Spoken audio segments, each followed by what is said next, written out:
World News in 5. Right now. News and developments making headlines around the world in 5 minutes. World News in 5. Here on Radyo Pilipinas World Service.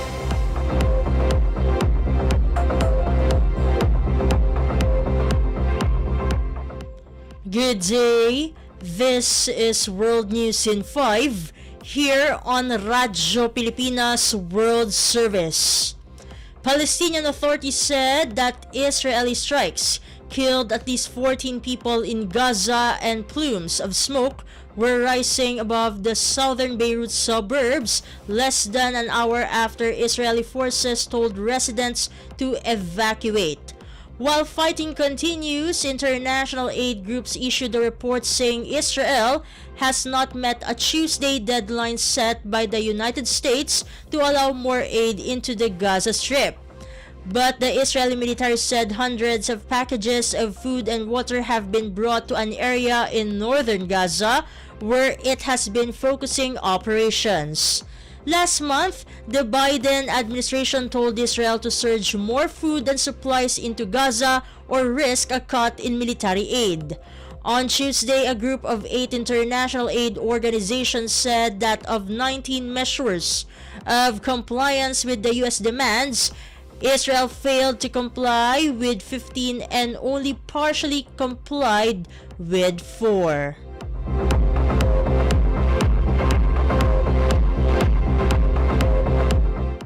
In other news overseas, Sri Lanka will choose a new parliament on Thursday in an election that is seen as crucial for the country's new left-leaning president, Anura Kumara Dissanayake, who swept to power in September on an anti-corruption platform amid a wave of dissatisfaction with established political parties.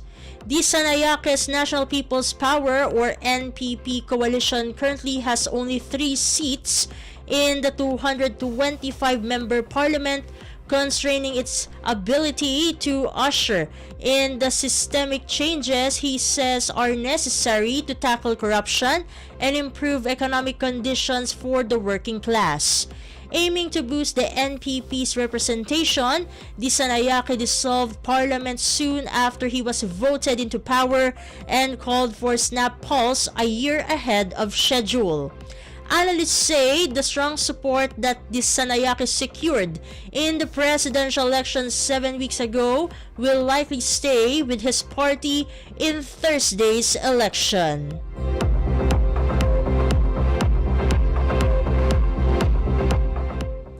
And news from the Philippine Foreign Service Post, Philippine Ambassador to South Korea Teresa Dizon de Vega met with Green Energy Committee Chair of the International Electric Vehicle Expo or IEVE Mr. Michael Choi at the Philippine Embassy in Seoul.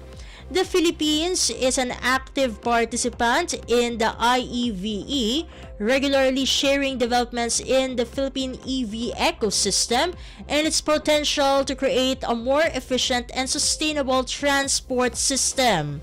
In pursuit of increasing the use of EV in the Philippines, the EV Association of the Philippines has also taken an active role in the ASEAN Federation of Electric Vehicle Associations with other Asian countries such as Malaysia, Thailand, Singapore, Laos, and Indonesia.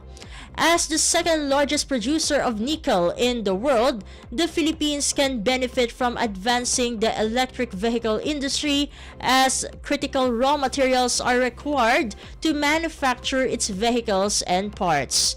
The Philippines looks forward to the successful convening of the 2025 IEVE Expo in Jeju Island with its renewed focus on green energy transition in the mobility sector and ROK's carbon-free initiatives.